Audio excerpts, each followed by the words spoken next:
boa noite, dependendo do horário que vocês estiverem assistindo esse TPC. É o TPC de Ciências Humanas, espero que o período de férias tenha sido ok para vocês, óbvio que não é ok, né, porque são poucos dias, mas, à medida do possível, vamos seguir aí em frente. Nós vamos tratar hoje de um aprofundamento, certo? Baseado numa formação que está sendo realizada pela Secretaria de Educação, que é o programa Escola Mais Segura, que é aquela sigla ERRD, não pode seguir.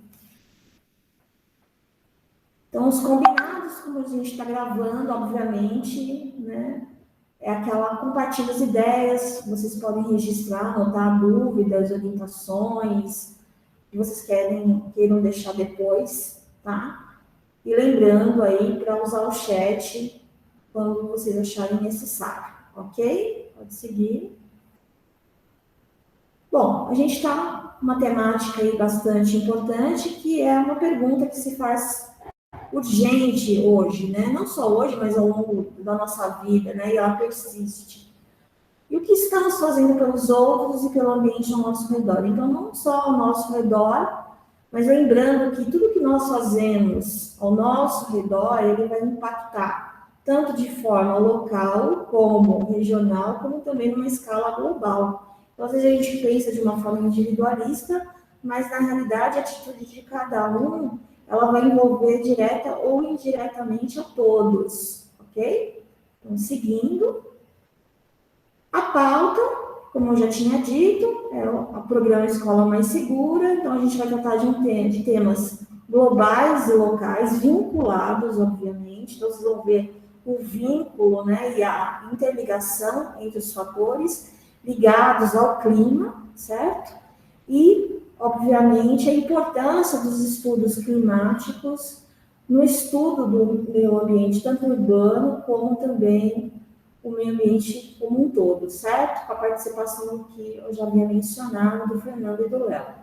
Posteriormente, a gente tem as considerações finais, que é o fechamento e a troca, que vai se dar basicamente pelo chat. Lembrando que está sendo gravada hoje a TPC por causa do retorno das férias e logo com a entrada de ATPC. Ok? Pode seguindo. Nós vamos aí, então, no panorama geral, que são os objetivos gerais, como eu já tinha dito, fortalecer, ou seja, a gente está tentando pegar essa formação que está sendo optativa e colocar numa TPC para dar uma importância maior a ela, certo? Por quê? Porque trata-se de um tema importante que envolve todo mundo, ou seja, a comunidade, os estudantes, que muitas vezes moram em áreas de riscos e sujeitas a desastres. Desastre aí, às vezes a gente vê uma coisa muito negativa, né? Então, desastre aqui, no caso, alagamento, que é o que acontece mais nas áreas urbanas, no caso, e naquelas áreas íngremes com os deslizamentos de encosta, por exemplo, né? O escorregamento de encosta. E, nesse sentido, a gente planejar ações educativas, pedagógicas, que envolvam a todos, para tentar minimizar, né? Mitigar essas adversidades que acontecem. Indo por um objetivo mais específico, que é do que se trata realmente essa TPC, a gente vai tratar do tema climático, tanto do ponto de vista global, regional e local, vinculados aí ao processo de uso e ocupação ao longo do tempo, e que, obviamente, vai determinando o tempo em si, né, a previsão do tempo, a importância da previsão do tempo, vai definindo também o clima, certo? Ao longo do tempo, então a importância do estudo do clima, do estudo da vegetação e também desse processo de ocupação no contexto geral dessa temática de hoje, certo? Então, nós vamos tratar basicamente dessa temática vinculada ao clima. Pode continuar. Aqui, basicamente, é o cronograma dessas trilhas que estão sendo feitas. Ela está sendo feita de forma técnica. Então, o pessoal que é professor, coordenador, diretor, PCNP. E depois é feita uma versão, assim, um pouco mais light, digamos assim, para os estudantes, né? Uma versão que seja mais acessível para o entendimento dos estudantes. Então, são duas versões, certo? Hoje, a temática mais ela vai estar voltada para mudanças climáticas e desastres, e percepção de risco, uma mais vinculada a mudanças climáticas e desastres, ok? Pode continuar. Aqui a gente traz o decreto, né, que vem falando sobre essa questão aí do programa estadual de prevenção e desastres naturais de redução de riscos, né, e como que esse documento destaca as questões dos fenômenos naturais, a prevenção dos desastres, né, e dos riscos que existem, os eventos meteorológicos que são atrelados e não tem como nós desatrelarmos, programas para desenvolver o diagnóstico, o olhar, né, até mesmo junto à comunidade, para que esses impactos não venham trazer tantos problemas para as pessoas. Trazemos esse decreto como uma questão legal para vocês entenderem como ele é importante e que está atrelado junto aos temas transversais.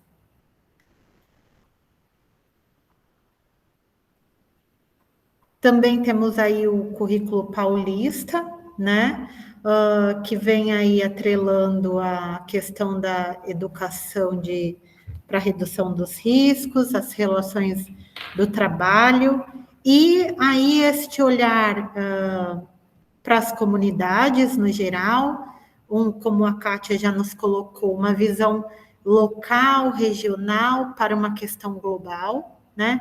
E sem desconsiderar aí as características do lugar, das populações, as características naturais, ambientais, políticas, econômicas, socioculturais e por que não, né, pensar nessa intervenção do homem nestes ambientes? E por que essa intervenção vem e traz algumas consequências? Também temos que pensar aí na construção de um olhar sustentável, que é tão atrelado aí às ciências humanas, porém, não só as ciências humanas, né? Este programa, o interessante dele é que ele não exclui nenhuma área, ele se inclui. Aí, pensando no novo ensino médio, é um tema ótimo para fazer esta conexão e este trabalho multidisciplinar.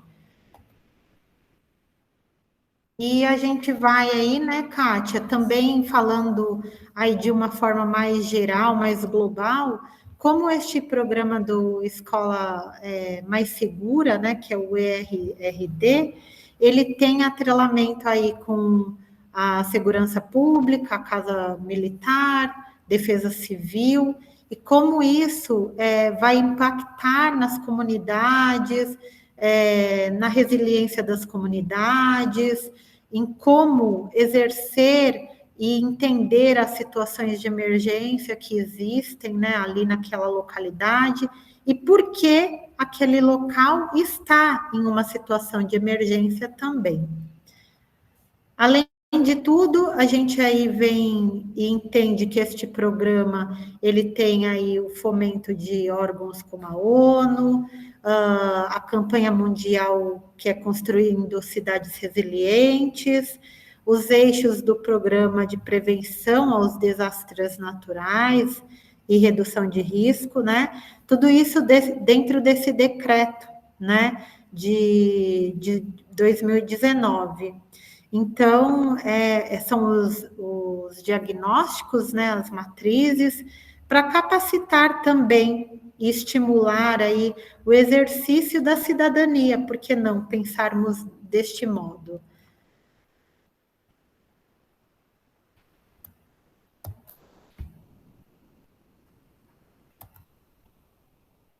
E aí, a Kátia vai falar um pouquinho aí do CEMADEM para nós e de alguns termos muito importantes. Bom, eu já tinha comentado com vocês sobre o tema resiliência, certo?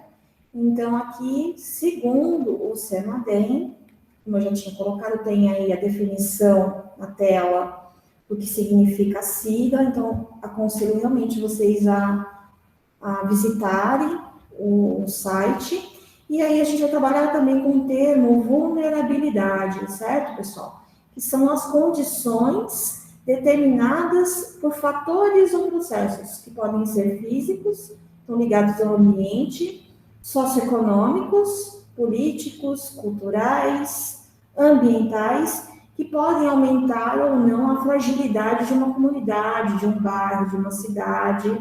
E, no caso, deixando as pessoas expostas a perigos, tá? Ou sensíveis a algum tipo de perigo ou desastre, tá? Lembrando também que nessa questão do desastre, segundo o CEMADEM, a gente também tem como a definição o que é um desastre, né? Quando ocorre uma séria interrupção no funcionamento de uma comunidade, ou de uma cidade, de um bairro, tá? Causando, ela pode, mortes ou perdas, tá? Perdas materiais, perdas ambientais, e às vezes atrela todas, tá? Perdas com mortes, perdas materiais e perdas ambientais. Geralmente elas estão todas juntas, tá? Nunca é uma só. Então, temos aí, tanto no meio urbano, como também o desastre lá de Brumadinho, por exemplo, que envolveu todas, né? E como essa comunidade ela é afetada, certo? E como lidar com essa situação. Então, aí entra também a defesa civil. Pode seguir. Então, ainda, também, de acordo com o CEMADEM, tem alguns conceitos importantes que a gente deve lembrar. A própria diretora do CEMADEM, um curso feito aí há pouco tempo, ela chamou atenção na definição de alguns termos que é usado muito pela mídia, que é o termo enchente e inundação. Então, o termo enchente é quando você tem a subida do leito do rio, mas não o transbordamento dele. Então, ele aumenta o nível, mas ele não transborda. Isso é uma enchente. A inundação é quando há um transbordamento da calha, certo? Então, o rio, né, a água, ela sai da calha de drenagem e aí causando esse tipo de impacto, que no caso é a inundação.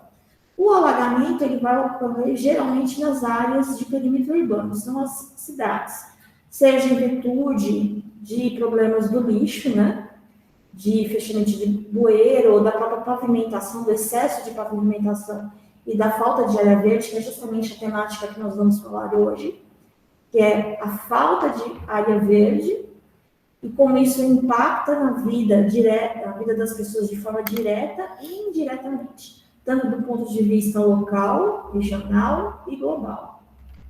Pode seguindo. A partir de agora, então, a gente vai contar com a participação do Leonardo Paraíso, meteorologista, ele vai se apresentar agora. E só um pouquinho de paciência, tá bom? Para a apresentação seguir. Então, o Leonardo aparecendo aí para vocês. Dá um oi, Leonardo. Boa tarde, boa noite, bom dia. Quem é você? Sim, eu vou fazer uma rápida apresentação aqui, enquanto eu coloco minha apresentação. Bem, eu sou Leonardo, e me formei, eu me considero um prata da casa aí, porque eu me formei aí na Escola Estadual Professor Gabriel Ortiz, então, se um dos meus professores está assistindo aí, um abraço para eles, se eles se recordarem de mim, é claro. Após, eu estudei meteorologia, eu fui para o sul do país, lá na cidade de Pelotas, estudei meteorologista, me formei na UFPEL. Após isso, eu ingressei numa bolsa uma bolsa no CPTEC, que é dentro do INPE, que é o Instituto Nacional de Pesquisas Espaciais. Daí, no INPE mesmo, eu fiz o mestrado, eu concluí o mestrado no INPE. Daí, hoje eu sou mestre em meteorologia também. E a vida é tão maluca que hoje além disso, eu trabalhei também depois do mestrado, eu trabalhei um período no Semadem, mas foi voltado aos desastres naturais no Nordeste, que é a seca, né, que é um problema muito grave, e os estudos têm que ser feitos para mitigar as consequências do desastre da seca. E após o Semadem, eu trabalhei um pouquinho também como realmente meteorologista, que foi no CGE do Consórcio Intermunicipal do Grande ABC, que hoje também criou um CGE, além de ter um CGE aí em São Paulo, que faz um trabalho muito bom. Também tem o CGE, que em 2018, eu acho que foi criado, se eu não estou enganado. E após esse período de trabalho no CGE, o destino me trouxe aqui para a França. Hoje eu trabalho, mas com a meteorologia também e com a parte de instrumentação meteorológica. É uma parte mais técnica, que exige tanto conhecimento, a gente lida com bastante pesquisadores. O nome do laboratório se chama CIRTA, o CIRTA, seria um Site de Instrumentação e Recherche, seria não vou falar em francês, né,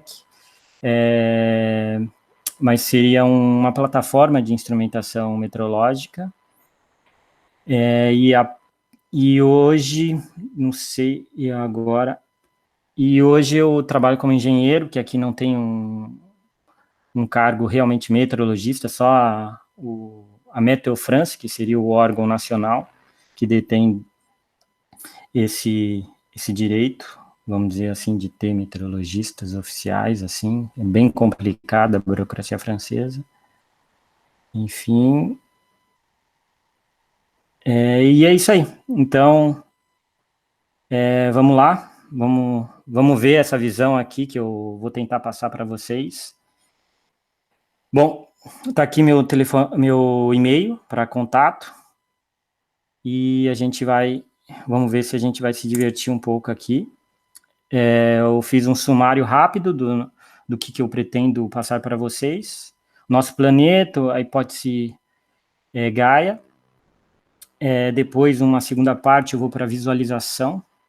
Eu vou utilizar uma ideia para fazer ferramentas meteorológicas, vou demonstrar aos professores o que há de gratuito na internet, apenas acessar pelo Google, e eu vou demonstrar o que mais ou menos essas conexões que o planeta tem, a gente vai visualizar mesmo, sair desse abstrato, desse mundo abstrato que a gente tem, para ir para uma coisa mais visual, claro. Essa simulação que a gente vai ter uma visão dessas conexões meteorológicas. Perdão, desculpa. Após eu vou mostrar uns estudos que demonstram essas pequenas conexões que existem de um lugar para o outro, e daí a gente vai ter essa visão geral do nosso planeta. Vou linkar também, num terceiro momento, vou linkar com essas mudanças climáticas. E após, para não ser só um pouco de blá, blá, blá, a gente vai utilizar um pouco, eu pensei em algumas propostas de atividades que vocês, professores, podem utilizar nas suas aulas. Bem, então vamos lá. Hipótese Gaia, ela foi elaborada pelo James Lovelock, e a ideia geral é o seguinte, ele considerou que o planeta Terra é um imenso organismo vivo. Vejam bem que e esse organismo, ele consegue sozinho resolver os seus problemas. Isso vem muito paralelamente, muito analogicamente, com o nosso corpo humano. Eu utilizei o corpo humano porque é o é o organismo, é o ser vivo que a gente melhor conhece. E aqui a gente vê que nós somos formados por órgãos, desde células a órgãos, e a gente vê a mesma coisa no nosso planeta. Nosso planeta, os órgãos dos nossos planetas são considerados a atmosfera, a hidrosfera e a litosfera, crostosfera, e esse conjunto formam a biosfera, a vida em geral. Ou seja, a gente pode ver bem analogicamente que há uma conexão, há um sentido nessa hipótese. Então, eu gostaria que vocês ficassem com essa visão de o planeta é um organismo vivo. E, para demonstrar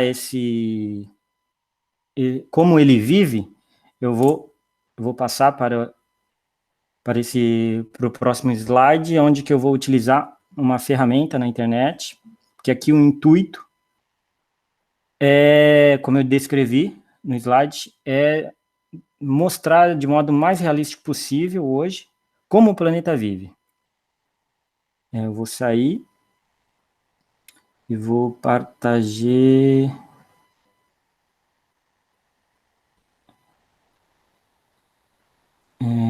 Partager não, desculpa, utilizei uma palavra francesa, vou compartilhar.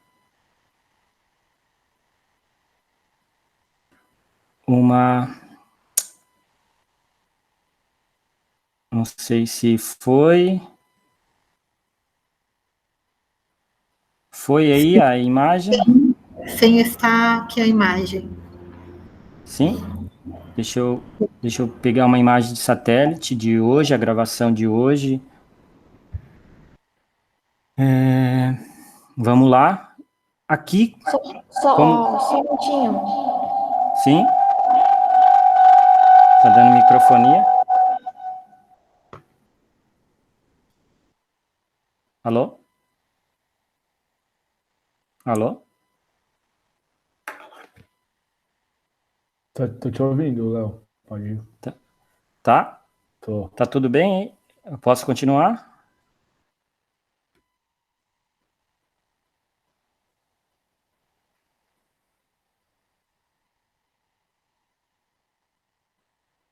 Travou lá?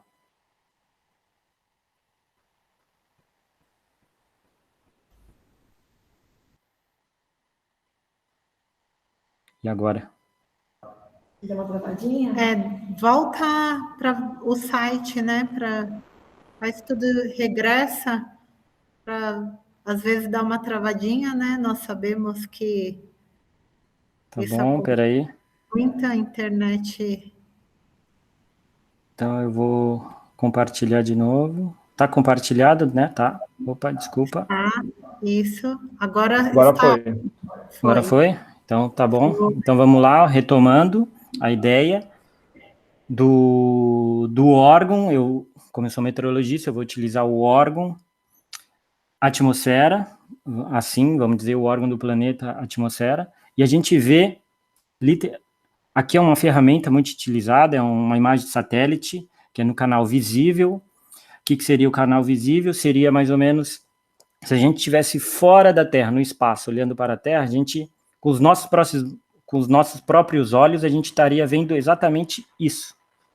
Então, é uma ideia geral, e a gente vê perfeitamente, a gente sai do abstrato e vê, vocês conseguem ver essa passagem, essa área escura, isso aí é a noite, e aqui nessa passagem mais clara, a gente vê o Sol iluminando. Aqui, mais uma vez, ó, a passagem do Sol no planeta. Então, a gente sai daquela ideia de abstrato, de ver, mas como é que faz isso? Como é que funciona isso? E começa a visualizar. Isso seria muito interessante dos alunos, dos professores conhecerem, porque é uma ferramenta gratuita. Aqui está o site. Não sei se vocês conseguem visualizar. Então, vocês conseguem visualizar aí o meu mouse.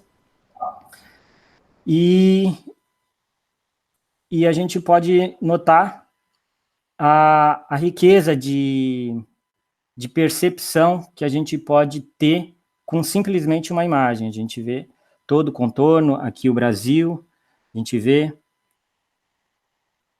E isso aqui é uma ferramenta muito utilizada por nós meteorologistas. E aqui nessa segunda é um mapa meteorológico, onde a gente vê todo o planeta. E eu coloquei aqui, ó, eu posso tirar, tem uma série de variáveis meteorológicas que os meteorologistas utilizam.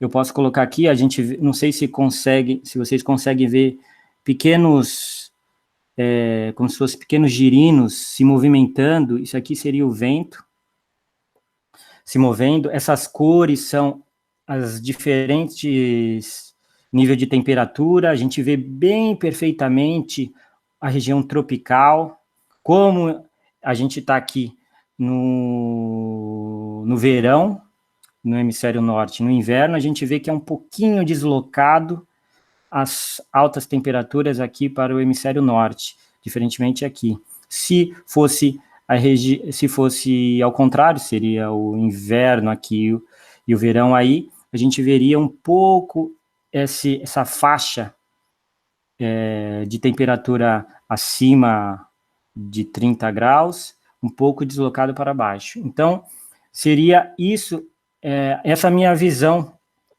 que eu gostaria de passar para vocês, que é essa inserção de visualização e não só ficar na prática,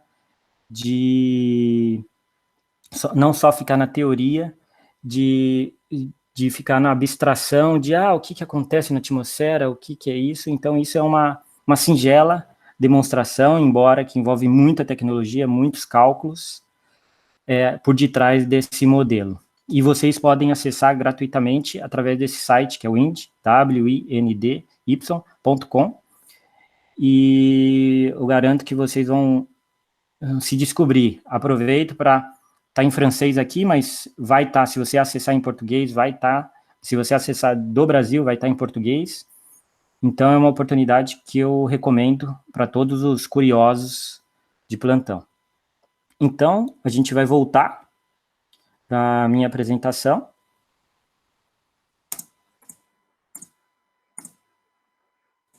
Que é o segundo, que seria os estudos. Que aqui o intuito é mostrar conexões espaciais, onde 2 pontos espaciais na Terra podem estar conectados. Aqui eu dei o exemplo do Saara e do Amazônia. O que o Saara tem a ver com a Amazônia? E aqui, outro, o que a Amazônia tem a ver com o sul e sudeste da América do Sul? Especialmente o estado de São Paulo e toda essa região sudeste. Bem, Saara e Amazônia. Estudos mostram que, embora eles estejam separados mais de 5.000 quilômetros, quando há uma tempestade de areia, essa que é a primeira figura aqui do lado, essa areia que ela é composta de nutrientes, porque antigamente no Saara era um lago, esse lago morreu há alguns milhares de anos, só que existia vida, e essa vida se decompôs, ficou no solo, o solo é extremamente rico, mas não há chuva, não há água, só que e é uma região que tem muitos ventos fortes, tempestades, essas tempestades são deslocadas até a região Amazônia, e esses nutrientes viajam através do grão da areia, são depositados diretamente na Amazônia. Isso eu diria, como eu escrevi aqui, como se fosse uma fertilização da Amazônia. Daí, num segundo ato, eu vou lançar um vídeo que é para explicar. Guardem essa ideia de fertilização da Amazônia, o Saara, pelo Saara, e agora eu vou enviar um vídeo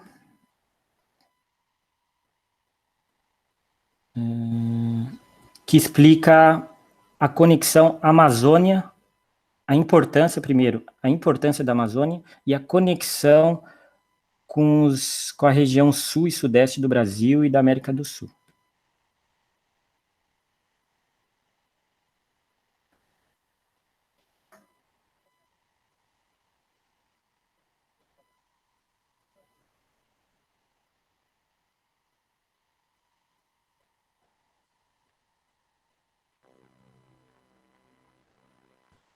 Está sem áudio. O som não está aparecendo aqui para nós. Dá uma Não tá? entradinha no som. Talvez eu... Tá baixo ou não existe o áudio? Não tem o áudio. Então eu vou parar a apresentação e eu acho que eu... Agora vai estar. Agora eu acho que vai ser enviado. Vou voltar aqui mais uma vez. Tá ótimo.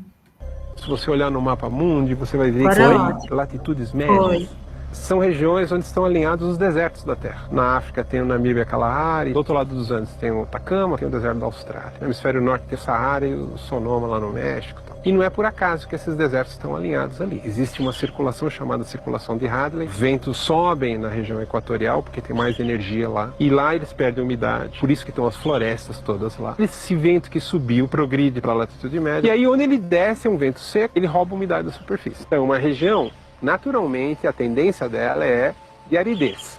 A não ser que esteja muito próxima do oceano aqui. No entanto, na América do Sul, a região que a gente pode chamar de quadrilátero, Cuiabá ao norte, Buenos Aires sul, São Paulo no leste e a Cordilheira dos Andes no oeste, é uma região que está geograficamente na alça de subsidência de Hadley e chove a cântaros. Então, era um mistério, né? O que tem que é diferente?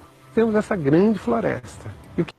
Daí eu pauso aqui e faço um adendo rapidamente, para você ver como há uma explicação em cada setor. Ele demonstrou ali que em cada região, nos trópicos, existem regiões secas, desertos, são todos conectados.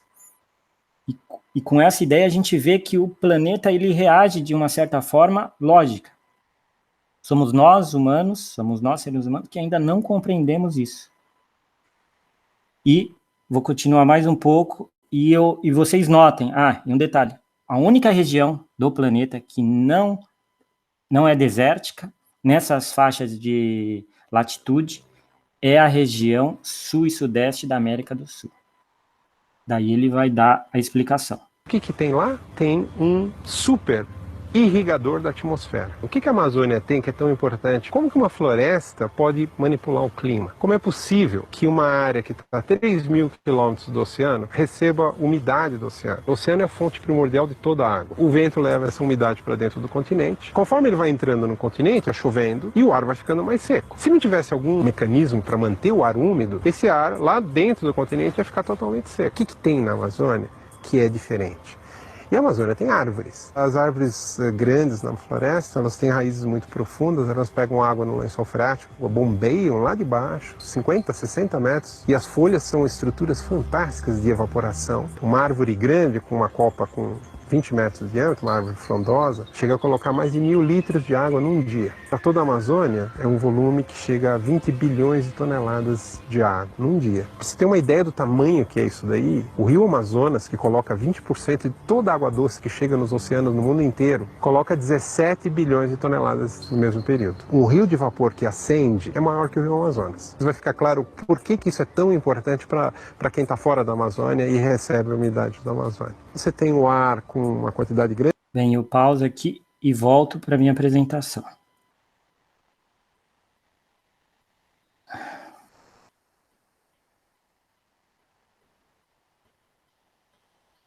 Vamos lá.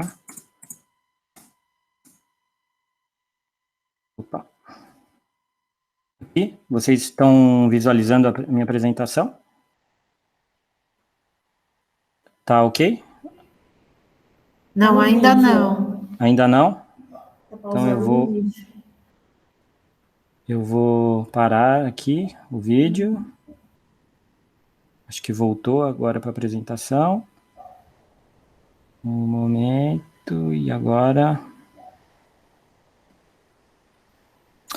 Então, aproveitando esse momento de pausa, antes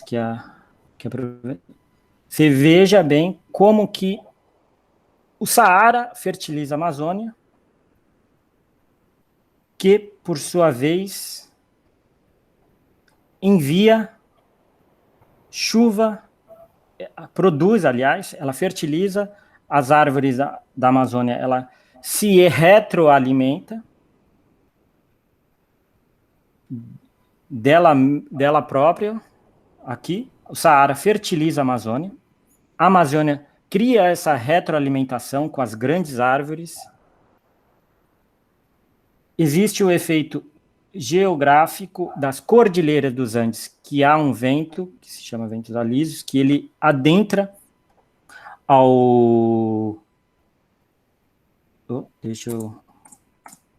acho que fica melhor assim. Tela inteira. Ele adentra ao continente sul-americano.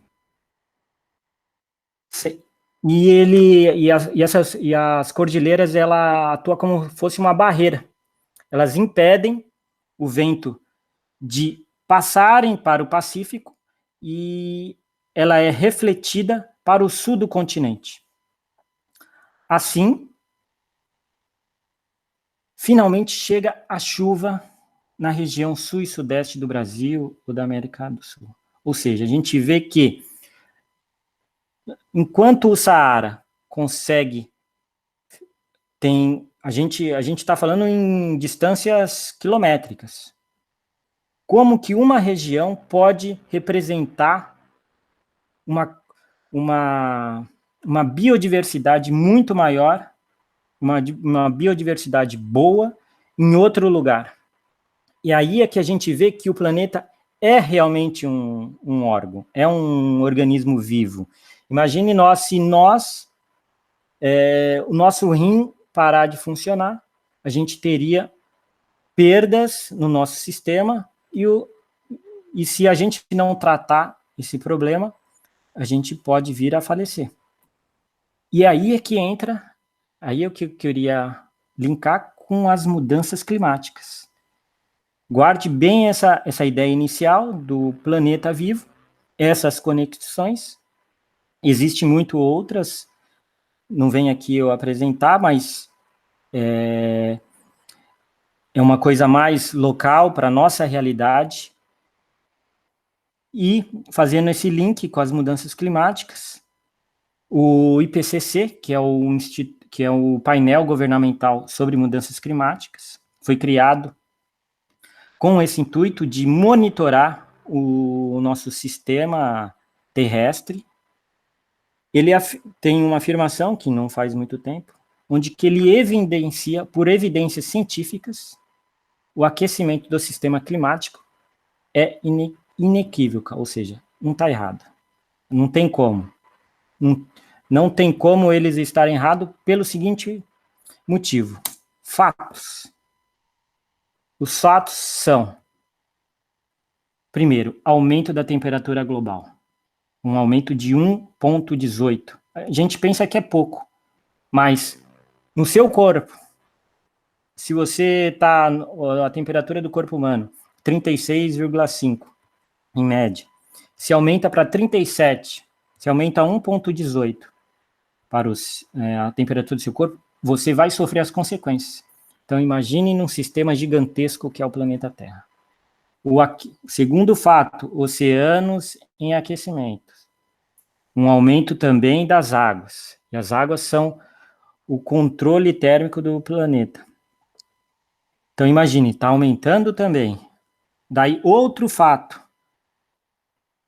Tem um derretimento das placas de gelo. A Groenlândia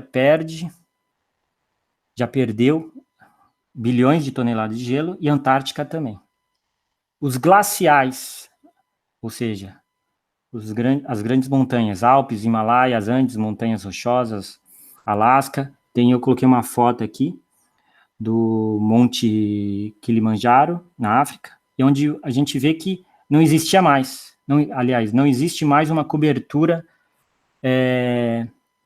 grande de gelo, de neve, de gelo, aliás, no topo dele. Tem a diminuição também da cobertura de neve. Também tem o aumento do nível do mar, que aqui cidades como o país das Maldivas, as Maldivas na Ásia, localizado na Ásia, onde a gente vê o perigo com esse aumento do nível do mar, essas cidades desaparecerem. Além do declívio, o sétimo motivo, isso são fatos, pessoal, isso aí não são coisas que foram comprovadas com estudos e com dados. A gente também pode falar de eventos extremos constantemente, não sei se vocês têm acompanhado, mas aqui na Europa está tendo, na Alemanha, teve imensas chuvas, no norte da França também teve imensas chuvas, tudo atípicas, em pouco período, choveu acumulado de, eu acho que em 1 hora, se eu não estou enganado, em 1 hora choveu 50 milímetros, é muita coisa, muita coisa. Então, todos esses fatos, eles corroboram que o nosso planeta está em perigo. E isso tem que ser conscientização, não tem como ser obrigado, não tem como você aceitar de maneira fácil, talvez porque você vive tranquilamente numa cidade onde não acontece nada, mas há fatos, há registros, e as coisas estão mudando, e o próprio IPCC já documentou, que falou que a gente já está vivendo a mudança climática. As mudanças climáticas não vão acontecer daqui 10 anos, elas já estão acontecendo. E se a gente não fizer alguma coisa, a gente vai sofrer. Um outro ponto que eu gostaria de falar é sobre o aquecimento global ou mudanças climáticas. Eles são ligeiramente diferentes, mas é importante pontuar aqui, aproveitando que eu estou dentro desse tema, que o termo do aquecimento global se refere apenas ao aquecimento ao longo prazo do planeta Terra. Já as mudanças climáticas se refere à gama mais ampla de mudanças que estão acontecendo em nosso planeta. Por exemplo, causas sociais, culturais e climáticas.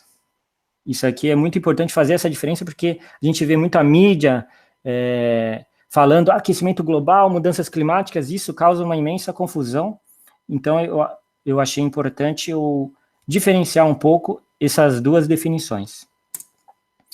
Solução para isso. Só existe uma, sustentabilidade. A gente não pode mais exigir do planeta do que ele pode dar. Seria a mesma coisa nossa. Isso é mais um fato que comprova que o planeta Terra é um organismo vivo. Se a gente retirar do nosso corpo mais energia do que ele pode dar, a gente vai adoecer. E a gente precisa de tempo para recuperar. E aí é que vem essa palavra, sustentar. Sustentabilidade. A gente precisa evoluir de maneira sustentável, respeitando o ser humano, respeitando o planeta, o organismo vivo. Mas, como eu falei, para não ficar somente no blá blá blá, eu pensei aqui em algumas atividades onde que a gente pode trazer essa realidade mais próxima dos alunos e eles se sensibilizarem. Eu dividi ele em 2 etapas, que seria o reconhecimento, seria um diagnóstico do mundo que o cerca. A gente pode fazer uma descrição dos acontecimentos meteorológicos, adversos ou não. A gente pode criar um boletim meteorológico na escola, ou no jornal do bairro, da cidade. Uma segunda seria uma descrição geográfica ou uma visualização da vegetação, do tipo de vegetação, do tipo de relevo. Será que eu moro numa região que é uma depressão, ou no pé do morro? Todas essa forma de descrever é muito importante. Como vem o terceiro, que é uma descrição dos biomas da sua região, que é muito importante também. Eu moro num lugar onde não tem parque. É importante, porque ali a gente vai identificar uma região que não tem infiltração de água, e se ocorre, e junto com um acompanhamento meteorológico de uma chuva, eu vou saber o quanto eu posso estar em risco, que seria, essa é a ideia, evitar os riscos. Em um segundo momento, fazer um monitoramento. O monitoramento eu entendo como se fosse o cuidado com o meio que eu cerco, que cerca o aluno, a comunidade em geral. Seria os registros das variáveis, a criação de estações meteorológicas simples. Parece um pouco de hipocrisia, porque eu conheço, eu vim de escola pública, eu sei que muitas não têm condições, não tem nem banheiro para lavar a mão. Então, é difícil exigir dessa comunidade, mas não são fazer um pluviômetro, por exemplo, não é difícil, eu posso utilizar uma garrafa PET, daí eu já estaria fazendo a reciclagem desse produto, e eu poderia criar um mecanismo com os alunos de cada hora, cada 6 horas, alguma turma estaria registrando esses dados, e não precisa de computador, eu faço isso, o registro num caderno mesmo, anoto alguns dados, o dia, a hora que foram coletados, e também o observador, assim eu posso dizer, da quantidade de chuva que caiu ou não. E assim, progressivamente, a gente pode criar, que é o segundo ponto, boletins mensais, trimensais, que pode ser divulgado nos jornais da escola, no bairro, em outros lugares. E no terceiro momento, eu também posso registrar com fotos os acontecimentos que acontecem ao meu redor. Vídeos. Hoje, o que mais tem é a facilidade de criar vídeos. E eu ver a transformação. Hoje, ao meu redor, pode ter um parque, amanhã pode não ter. E se eu registrei isso no passado, eu vou ver a transformação e talvez eu vou saber explicar as causas desse meu problema ou dessa minha solução. Então, é nesse contexto que eu queria compartilhar com vocês. E muito obrigado pela sua atenção. Desculpe alguns erros aí na apresentação do francês, como é meu teclado em francês, às vezes na acentuação das palavras aí pode ter passado um errinho ou outro. E deixo aí com vocês 2 perguntas a serem respondidas. Acredito que na primeira a gente viu, e na segunda é uma coisa mais reflexiva, que é onde a gente tem que ganhar consciência. Se a gente não for consciente das coisas que acontecem no mundo, a gente não pode mais pensar em pequenas escalas, a gente tem que agir em pequenas escalas. Se a gente começar a pensar em grandes escalas, a gente pode resolver esse problema das mudanças climáticas. Muito obrigado, e passo a palavra aí às professoras Kátia e Carolina. Muito obrigada, Leonardo, pela explanação. Acho que é sempre muito importante vir alguém que saiba, que esteja aí à frente, estudando e trabalhando e tendo uma visão específica. Na sequência, nós vamos com o professor Fernando Rocha, também com a sua explanação, que vai vir só complementar aqui a nossa formação. Então, passo a palavra, Fernando, agradecemos já de antemão. Olá, boa tarde, boa noite, bom dia, né? Não sei o horário que vocês estarão assistindo aí essa apresentação. Todo mundo está conseguindo ver a apresentação? Sim. Ah, perfeito. Né? Então, vamos me apresentar novamente. Eu sou Fernando Rocha Reis, eu estudei em escola pública estadual a vida inteira, né? De 97 a 2007, numa escola da Zona Leste, da Leste 2, no Itaim Paulista, que é o Bandec. Então, fiz ensino fundamental e ensino médio lá, e depois fiz curso técnico de gestão ambiental na ETEC de Suzano, depois geografia, fiz o bacharelado de licenciatura, e agora estou fazendo mestrado em geografia física mais especificamente em climatologia urbana, né? Trabalhei na área técnica com geoprocessamento, trabalhei no IBGE no censo de 2010, mas eu gosto de dar aula e estou dando aula há alguns anos já, sou professor no ensino fundamental 2, já dei aula no ensino médio, dou aula no cursinho pré-vestibulinho, pré-vestibular, então eu espero que eu possa contribuir, né, com essa formação para vocês, trazendo um pouco do meu olhar geográfico para essas questões, né, que são transversais, que envolvem várias disciplinas, como a Carolina e a Kátia já tinham pontuado, né.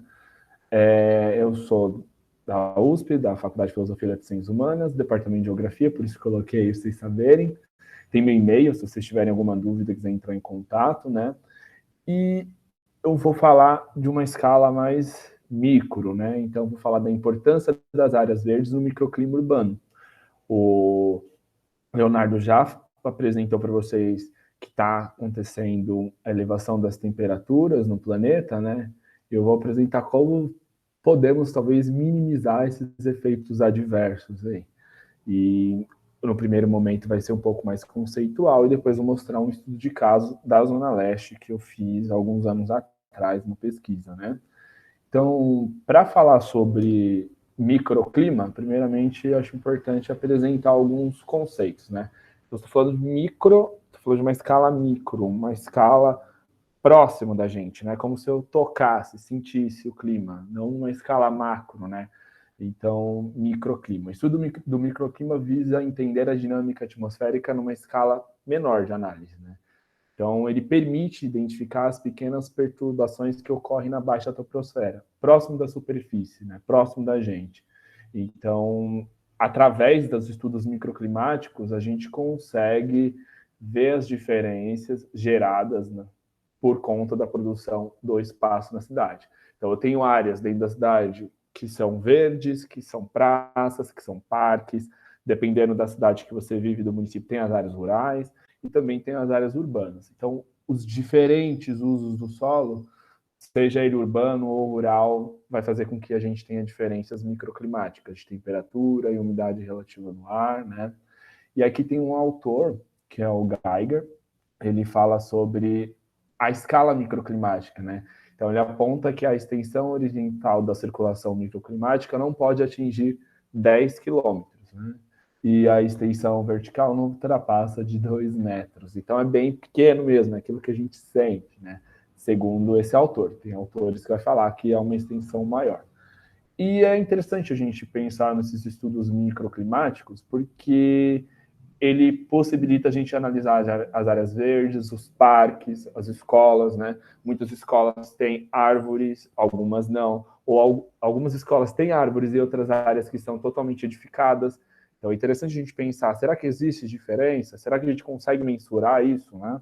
Enfim, então os estudos microclimáticos, eles permitem a gente identificar essas diferenças. E aí, falar um pouco das áreas verdes, né? O que são as áreas verdes na cidade? Um parque pode ser considerado uma área verde, uma horta urbana, né? A gente tem várias hortas em alguns municípios, na cidade de São Paulo tem, na Zona Leste, hortas, enfim, uma praça, né? Uma área livre também, que às vezes tem vegetação, enfim, algumas reservas ambientais, e, no geral, eu apresentei alguns exemplos de áreas verdes, né? E elas apresentam grande relevância para o clima urbano. Por que elas apresentam grande relevância para o clima urbano? Porque elas vão apresentar um conforto térmico significativo, por exemplo, no verão, né? Então, as temperaturas ficam elevadas aqui em São Paulo no verão, e as áreas é como se elas fossem ilhas de frescor, né? Então, são áreas onde eu vou ter temperaturas mais baixas em relação às áreas do entorno. Então, é bem interessante a gente pensar em ter mais áreas verdes na cidade, ou ter ruas mais arborizadas, né? Porque isso acaba gerando temperaturas mais baixas do que as áreas onde há ausência de vegetação, né? Onde não tem vegetação. E o parque, né? O parque é uma área verde que eu vou dar destaque na apresentação, e o parque é considerado uma área verde, né? Pois ele se enquadra nas características descritas aqui por Buchrelli e Nutt, né? Então, o que esses autores eles vão considerar como área verde? Área verde são um tipo especial de espaços livres, onde o elemento fundamental de composição é a vegetação. Então, a vegetação é esse elemento importante aí para ser considerado uma área verde, né? E num parque, ela tem que atender aí 3 objetivos principais: o ecológico ambiental, porque essas áreas verdes vão possibilitar a gente ter uma biodiversidade no meio urbano, um número de espécies significativo de aves, de insetos, né, até alguns mamíferos que a gente não teria em outros lugares. Também cumpre uma função estética. É bem interessante quando a gente está andando pela cidade, a gente vê um parque ou uma rua arborizada, tem uma função estética, né? Embeleza as ruas, às vezes eleva o preço dos terrenos, dos imóveis por conta disso, ruas arborizadas, e a função de lazer, né? Então, o parque possibilita o lazer, a recreação, o encontro das pessoas, enfim. E vegetação e solo permeável, sem laje. Então, nas áreas verdes, a vegetação e o solo permeável sem laje devem ocupar pelo menos 70% da área. Devem servir a população, propiciando o uso de condições para a recreação. Então, essa é a definição dos autores, né? E o clima urbano? O clima urbano, ele inclui as áreas verdes da cidade, pois essas áreas estão inseridas no espaço urbano, né? E segundo Monteiro, o clima urbano é um sistema que abrange um clima de um dado espaço terrestre e sua urbanização. Então, todos os espaços terrestres que passaram por um processo de urbanização, com a chegada, né, de pessoas do campo, as áreas urbanas vão crescendo, né, e aí a gente vai suprimindo as áreas verdes. Então é importante a gente pensar nesse processo de urbanização. O que eu vou preservar e o que eu vou desmatar, né? A gente vai entender um pouco. Não deveríamos desmatar, mas isso só acontece, às vezes, no processo de urbanização, né? E aí, vou mostrar para vocês um estudo de caso, que é o Parque Chico Mendes. É um parque que fica na Vila Curuçá. Então, aqui está o distrito da Vila Curuçá. E aqui está o parque, né? Esse distrito pertence à Prefeitura do Itaim Paulista, que está localizado na zona leste da cidade de São Paulo. Então, aqui é o Parque Chico Mendes, né? Então, o Parque Chico Mendes é bem interessante, porque ele foi criado em 1989, em homenagem ao Chico Mendes, que era um seringueiro que extraía látex, né, das seringueiras na floresta amazônica, e ele foi assassinado, né, pelos conflitos que ocorrem no campo, em algumas florestas no Brasil, né. O Leonardo tinha falado da apresentação dele da Amazônia, e desde há mais de 30 anos atrás a gente teve aí um líder que foi morto, né, por defender a floresta de pé. E aí a gente tem um parque na cidade de São Paulo que leva o nome desse grande seringueiro aí, o Chico Mendes. Esse parque tem uma área de 61.600 metros quadrados, né? Não é um parque grande, mas é um parque significativo. Se a gente olhar, o entorno é todo urbanizado, né? Cheio de casas, e o parque acaba sendo um oásis no meio de tudo isso, né? Localização, já falei para vocês, Vila Curuçá, em São Paulo. Dentro do parque existem 3 nascentes, né? Então, nascentes de água potável, limpa, e 44 espécies de aves diferentes no parque, né? Então, um parque tão pequeno tem uma quantidade significativa de aves. E é um remanescente de Mata Atlântica, né? Um dos domínios morfoclimáticos dos biomas que foi mais devastado. Quando os portugueses chegaram pela costa atlântica, né, porque chama Mata Atlântica, porque está próximo do Oceano Atlântico, e eles acabaram desmatando. E a gente tem esse fragmento, esse remanescente na cidade, né, próximo da gente. E dentro do parque ainda tem o SECO, que é o Centro de Convivência e Cooperativa, né? Tem quadras, tem lagos, churrasqueiros e playground. Então é bem interessante porque ele acaba atendendo, né, as características aí descritas pelos autores que eu tinha apresentado, que é uma área que tem uma composição de vegetação significativa, atende os objetivos aí ecológico, ambiental, estético e de lazer, né? Mas não é só isso que esse parque ele representa, ele também vai representar diferenças microclimáticas em relação ao seu entorno. Mas antes de eu falar dessas diferenças, eu queria abordar algumas coisas referente ao processo de urbanização. Então, como que a cidade ela vai sendo produzida de forma desigual e a gente vai ter microclimas distintos.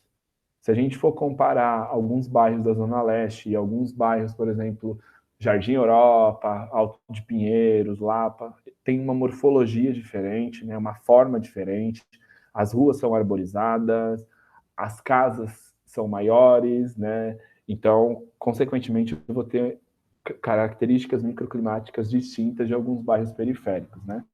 Então, quando eu vou falar aqui da Zona Leste, eu tenho condições diferentes desses bairros que eu citei anteriormente. Por quê? Nas áreas periféricas, geralmente a gente acaba aproveitando ao máximo o terreno, né? Então, a casa é uma casa colada na outra, porque os terrenos são menores, né? Comprar terra é caro, sobretudo na cidade de São Paulo, então as pessoas tentam aproveitar ao máximo. Então, isso já faz com que seja completamente diferente dos bairros que eu tinha citado anteriormente, né? Porque lá eu tenho terrenos maiores, as casas não estão grudadas, né? Então, tem ruas arborizadas. Na Zona Leste, sobretudo nessa área que eu estou apresentando para vocês, eu tenho a supressão do verde, né? Nesse processo de urbanização, ele foi sendo suprimido, né? O que eu tinha, né? Então, vamos falar aqui um pouco da produção do espaço e a produção de microclima, né? Antigamente, nessa região, tinha aldeamentos indígenas no século XVI, século XVII, né? E depois isso foi se modificando, essa paisagem vai se modificando. Tem uma companhia nitroquímica, né, nitroquímica brasileira, que é instalada em São Miguel Paulista, do lado da estação de São Miguel, na década de 1930. Então, é uma empresa que ela se instala no Brasil no momento que os Estados Unidos está vivendo a crise de 29, então essa indústria se instala aqui, e aí isso vai atrair trabalhadores, né? Então a gente tem uma vila ali no entorno da nitroquímica, só que ao mesmo tempo vai chegando mais trabalhadores, o bairro vai crescendo, e aí vai se expandindo horizontalmente. Conforme vai se expandindo e vai chegando mais imigrantes, depois na década de 50, 60 chega mais imigrantes, sobretudo do Nordeste, da região Nordeste, né? Para São Paulo, eu vou tendo a supressão do verde. Então, vou tendo uma mudança da paisagem, né? O verde cede lugar ao cinza, ao concreto, né? Depois essas ruas vão sendo asfaltadas. Então, toda essa modificação da paisagem vai produzir condições microclimáticas diferentes, né? Então, essa produção do espaço periférico, ela é desorganizada, né? Coloco porque ela pode ser lida como desorganizada ou organizada, né? Por que desorganizada? Porque não existe um planejamento. Só que existe de certa forma, um certo planejamento de quem está especulando com a terra. E como que isso vai acontecendo? A gente vai ter uma produção de forma desigual e contraditória desse espaço na Zona Leste, que vai ser bem diferente dos bairros de alto padrão que a gente tem na cidade de São Paulo, e aí onde a ausência do verde é uma coisa que vai ficando marcada na paisagem, né? Então, como que acontece isso? Primeiro, eu tenho um processo de loteamento. Você ia lá, comprava seu terreno, construía sua casa, né? E dessa forma, a gente ia tendo essa transformação da paisagem. Num segundo momento, a gente tem a intervenção do Estado. Como? O Estado constrói CDHU, né? Então, eu tenho a supressão do verde também, vou tirando as áreas de vegetação que existem nesses lugares. O Estado não pensa em uma forma de deixar as ruas arborizadas ou deixar algumas áreas verdes, né, nesses lugares. Então, isso também só vai contribuindo para a gente ter cada vez mais áreas edificadas e menos verde na cidade, né? E aí tem um terceiro momento dessa produção do espaço na periferia, que é quando as grandes construtoras, algumas construtoras começam a construir prédios, né? Que agora a gente consegue ver isso. Então, a periferia ela se expandiu horizontalmente, agora ela está crescendo para cima, verticalmente. Então, as construtoras estão chegando, construindo mais imóveis. E o que está acontecendo? O verde está sumindo, né? Então, por isso que é importante a gente pensar que, quando a gente está falando na escala da cidade, numa escala microclimática, a produção do espaço, ela produz microclimas também, né? Então, essas transformações da paisagem, elas terão reflexos no clima urbano, né? Então, a gente pode entender o clima urbano como uma construção social. Por quê? Porque a gente constrói a sociedade produz o espaço e modifica esse espaço. Aqui, ó, é uma imagem da rodovia, que naquele momento era chamada de rodovia São Paulo-Rio, hoje é a Marechal Tito. Olha como que era, né? Essa imagem é de 45 e como que ela estava em 2016. Então, eu tinha vegetação, eu tinha uma rua que não era asfaltada, e agora, num outro momento, eu tenho uma rua totalmente asfaltada, as calçadas impermeabilizadas, né? Então, tudo isso vai absorver muito calor, e essa absorção de calor vai fazer com que eu tenha temperaturas mais elevadas, né? E aí, eu vou mostrar para vocês o estudo que a gente fez no parque, né? Então, como que foi feito esse estudo? Então, os materiais e métodos. A gente escolheu pontos para medir temperatura e umidade relativa do ar, pontos com os diferentes usos do solo, então pontos dentro do parque, que é onde eu tenho a vegetação, na área de transição, onde eu tenho as moradias, as residências e a vegetação, e na área externa do parque, onde eu não tenho uma presença significativa de vegetação, né? Aí os equipamentos foram calibrados, né, uns datalog, equipamento que coleta a temperatura e umidade relativa do ar. Aí a gente coletou os dados de temperatura, umidade relativa do ar, as coordenadas x e y, altitude, e fizemos algumas observações, né? E esse equipamento tem uma precisão de 0 a 100%, quando eu falo de umidade relativa do ar, e, desculpa, ali, uma escala de 0 a 100%, uma precisão de aproximadamente 3%, e para a temperatura, ele mede temperaturas de menos 40 a 70, né, com precisão de 1 grau. Período de coleta de dados foi o período de 5 dias, e esses dados ainda foram comparados com os dados de uma estação meteorológica oficial do CGE, do Centro de Gerenciamento de Emergências, que está instalado na subprefeitura do Itaim Paulista, né? Aqui é como que ficava o equipamento. Tinha uma haste, tinha um abrigo meteorológico, o equipamento ficava aqui medindo as temperaturas. Aqui os pontos, né? Aqui está o parque, ó, ponto 1, ponto 2 dentro do parque, ponto 3 na área de transição, ponto 4 fora e ponto 5 fora, na área externa do parque e aqui da estação meteorológica, né? Perto da subprefeitura, na subprefeitura do Itaim, aqui na Avenida Marechal Tito. E aí os resultados, quais os resultados que a gente tem, né? Será que as áreas verdes são importantes? Será que elas vão ter temperaturas diferentes da área externa? Será que esse Parque Chico Mendes contribui muito para o microclima ou não? Aqui, ó, então com esses resultados a gente consegue ver isso. Então eu tenho a variação de temperatura média do ar entre os dias 20 a 24 de setembro de 2013, né? Aqui na primavera. Aqui eu tenho temperatura e aqui as horas, né? Cada área aqui é um dia, 20, 21, 22, 23, 24, e os pontos, ó, P1 e P2, que P1 e P2 dentro do parque, P3 área de transição, né? P4 e P5 é área externa, e aqui A é uma estação meteorológica. O que a gente consegue observar nesse gráfico? Que existem diferenças significativas, né? Os pontos em azul aqui, ó, P1 e P2, que são os pontos dentro do parque, eu tenho temperaturas mais baixas. E nos pontos que são fora do parque, as temperaturas são mais elevadas. Isso em todos os períodos. Nesse primeiro momento, eu tenho uma diferença mais significativa.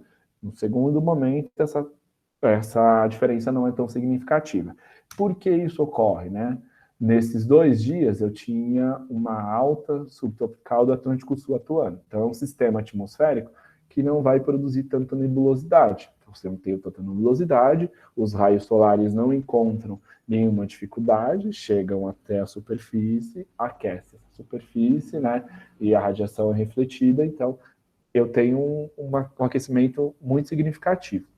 Então, olha o que acontece aqui nesse dia, ó. As temperaturas desse dia, né? Tenho 23,6 graus ao meio-dia no ponto 2 e 31,8 no ponto 5, né? Então, é uma diferença aí significativa, de 31 para 23. Então, o parque, ele representa aí diferenças muito mais baixas do que a gente encontra fora do parque. Então, olha a importância das áreas verdes. É uma diferença de mais de 7 graus, né, de 8 graus Celsius. É significativo. Agora, quando a gente olha para esse 3 dias, quando eu tenho uma frente estacionária, que eu tenho nebulosidade, as diferenças elas existem, só que elas são menos significativas. Por quê? Porque agora eu tenho nebulosidade. Então, o que a nebulosidade vai fazer? Não vai permitir que toda a radiação chegue na superfície sem encontrar nenhum obstáculo. Então, se ela... É porque eu tenho nebulosidade, uma parte vai ser absorvida pelas nuvens, outra parte vai ser refletida e uma parte vai conseguir chegar até a superfície. Por isso que as diferenças são menores, né? E aí, quando a gente compara, elas são menores, mas elas ainda existem, né? 18 graus aqui, ó, às 13, né? E aí, quando a gente vai para cá, 20,5, né? Ó, é uma diferença significativa também. Enfim, levando em consideração que o Leonardo falou que o aquecimento de 1 grau no planeta Terra, né? Mais de 1 grau no planeta Terra e no nosso corpo pode gerar consequências no nosso organismo, então imagine a importância disso. O que são esses sistemas atmosféricos? Né? Eu trouxe uma imagem sinótica aqui, 2 imagens de satélite para vocês visualizarem. Então aqui eu tenho o estado de São Paulo, a atuação da alta subtropical do Atlântico Sul, ó, no dia 20, e eu tenho a frente estacionária, então a gente consegue ver essa nebulosidade. Por isso que as diferenças no dia 24, que é o último dia, elas são menores. Por quê? Porque eu tenho mais nebulosidade. E também tenho dados de umidade relativa do ar, né? Então, a umidade relativa do ar também é muito diferente, ó.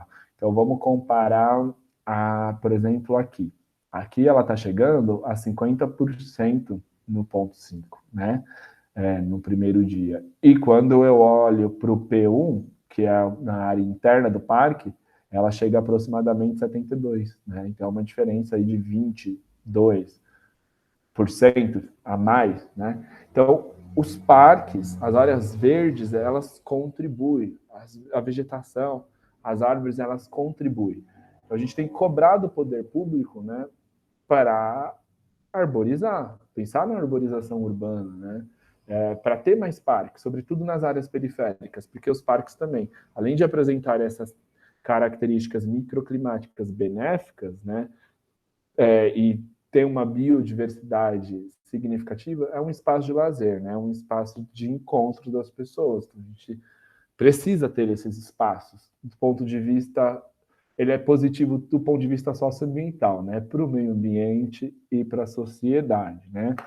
E quando a gente fala do ERD, que a gente precisa pensar nessa educação em redução de riscos e desastres, e a gente estava vendo ondas de calor, ondas de frio acontecendo no mundo, então uma forma de a gente talvez minimizar os efeitos dessas ondas de calor é tendo mais áreas verdes, preservando as florestas, pensando na arborização urbana, incentivando pequenos produtores, né, sejam nas áreas rurais ou urbanas, enfim, para a gente ter mais hortas também. Então, é isso, né? Isso é algumas coisinhas que eu queria trazer para vocês. Como trabalhar essas temáticas dentro e fora da sala de aula, né? Porque eu sou geógrafo e o mundo é um campo de possibilidades para a gente aprender e estudar, né? Então, quero compartilhar algumas experiências, algumas ideias, algumas coisas eu sei que são viáveis, outras nem tanto, mas são múltiplas escolas, são múltiplos professores, cada um mais criativo do que o outro. Então, acho que alguma dessas coisas vocês conseguem aplicar, né?